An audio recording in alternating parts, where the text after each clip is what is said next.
I'm Matt, this is the 10-Minute Bible Hour, and it is unbelievably cold, so I'm going to tell you this quick. This is where I work, and right out here on the edge of the property, we have got this old log structure that a lot of the old-timers around here say is the oldest building in the entire county. Now that's only like 150 years old because this is a relatively recently settled part of the world, but just look at that thing. Picture all of the colorful characters from the Wild West who must have come and gone out of that little trading post over the years. And that's only 150 years. Now picture a place that's settled for, say, 2,700 years. And think about how many interesting stories a joint like that would have. Well, today we're talking about the ancient city of Ephesus, and I think it's a place that has a few stories of its own to tell. Let's say you and I are sitting down at a table over a big giant map of the ancient world 3,500 years ago. And we can pick a place to put a town that is going to make us a whole bunch of money because a whole bunch of people are going to want to pass through there. I bet you we would pick Ephesus. This is such a natural place for a city because you've got this burgeoning, bustling new world in the West with Greek culture emerging, and you've got this rich, ancient tradition of culture in the East with the Babylonians and the Persians, and it just makes sense that you got to move goods between these two places. Well, Ephesus is a spot with a fantastic harbor that's smack in the middle between these two cultures. As a result, the town is very Greek and speaks Greek, but it's influenced heavily by the culture of the ancient world. So around 1200 BC, the city of Ephesus is founded by Daryl and Connie Ephesus. And within a couple hundred years, the town comes to be associated with the Greek goddess Artemis. Now, Artemis was the twin sister of Apollo, and these two are like the most famous, popular, people's choice gods in the ancient Greek world. Zeus and Hera were too fancy, but these two were into the same stuff that the people were into, and so all these ancient Greek towns are clamoring to have their brand associated with the brand of Artemis or Apollo. Well, Delphi wins out with Apollo, but Artemis ends up becoming the patron goddess of Ephesus. Well, if you want to keep that reputation up, you got to build her a nice place to live. And one of the 7 wonders of the ancient world is this ancient temple to Artemis. Now, the rumor was that some kind of meteor fell from the skies and it kind of looked like Artemis, just kind of creepy because Artemis is depicted in very strange ways with many, many woman parts. So you got this swanky new building and you've got this meteorite idol thing and everybody's got Artemis fever, and that is really good for the town.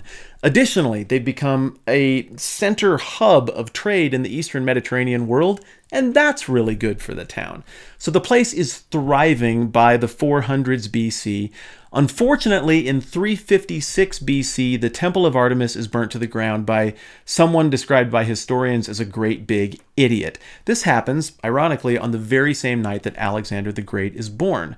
Now, some political stuff happens, and Alexander the Great eventually makes his way to Ephesus and liberates the Ephesians, bringing them under his rule. And in the process of doing so, he offers to rebuild the temple that got torn up. But the Ephesians are a noble people, and they're like, no, we don't want your dirty Macedonian money. We'll rebuild our own dang temple. And it's awesome and gigantic. The new temple to Artemis is so big that you could put a football field inside the thing, which for those of you who go to malls today, you might be like, that's lame. We can do that today. But you couldn't back then. You know how many slaves, committed workers it took to get that thing put together? By the time Alexander is come and gone, this town has been around for almost 1,000 years. And over 1,000 years, a lot can change in a town, not just culturally, but geologically. And the river that fed into their harbor brought with it a whole bunch of silt from the high country. And their stupid harbor kept silting in. So they kept needing to make adjustments and move things to keep one of their main sources of business functional. Well, eventually, somewhere in the 200s, there's one Greek leader who's like, hey, we got to move the town entirely. The harbor keeps going that way and the town keeps going that way. It's not going to work out. And so he tells everybody, we're moving. And as you might expect, the people of Ephesus are like, no, it's really nice here. We have sewers and plumbing and we have lighted streets at night. We think we'll just stay. So this dude was like, I have a plan. I'm going to put poop in their houses. He intentionally clogs up all the sewers when nobody's looking. And then when the next rainstorm happened, surprise! Everybody's house is full of their own fecal matter. So they decide then, like, okay, fine, cool. We'll move because we hate our own poop. And that's why Ephesus gets moved down to the place where it's sitting when Paul shows up at the time of the New Testament. The whole Mediterranean world got conquered by the Romans somewhere between the time of Alexander the Great and Jesus. And Ephesus was no exception. It did get beat up once pretty badly by a Roman general named Sulla. He sacked the joint in 88 BC, but Ephesus ultimately was transferred to the Romans bloodlessly because the dude who owned the place didn't have any kids, and so he just bequeathed it to them. Which brings us to New Testament times, and Ephesus doesn't factor into the Jesus story at all, but Ephesus factors heavily into the story of Paul and the early church in the book of Acts. We know that Paul showed up there on more than one occasion, and on one of those occasions, stuff got insane. Now, this town, you got to understand, by the time of the New Testament, was one of the 5 biggest cities in the classical world. It was rich, it was important, and it had all the amenities you could have at this time. Well, it also had trade unions, and of all things, that's what Paul came into conflict with while he was there. There were silver workers who made little shrine replicas of the temple to Artemis, and little silver replicas of the meteorite idol thing of her as well. They made good money off of this stuff. Well, when Paul showed up, miraculous things started happening, and people started believing in Jesus, and people even started burning their magical spell books because people in Ephesus were into that stuff.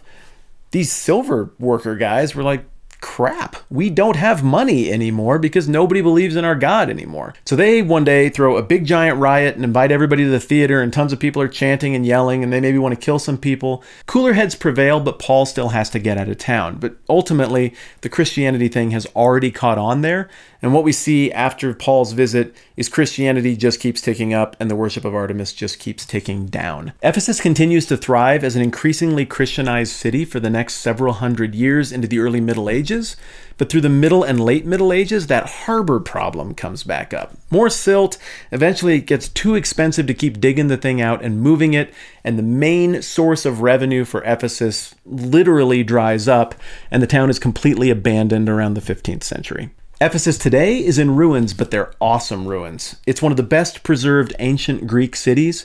The theater where that riot happened is still there. The streets where Paul walked and all of these stories occurred, they're still there. All kinds of buildings are still up. The rich, fancy terrace houses that the most important people lived in, those are still there. Even the artwork on the walls can still be seen. So if you're out and about and you happen to end up in Turkey, this is definitely a place to check out to get a feel for what life would have been like in this kind of a town. Okay, this is a tiny little YouTube video, so this isn't even going to start to scratch the surface of all of the interesting stories and colorful personalities associated with Ephesus, but hopefully it's enough to at least whet your appetite and give you the overview. I'm Matt. This is the 10-Minute Bible Hour. We'll see you soon.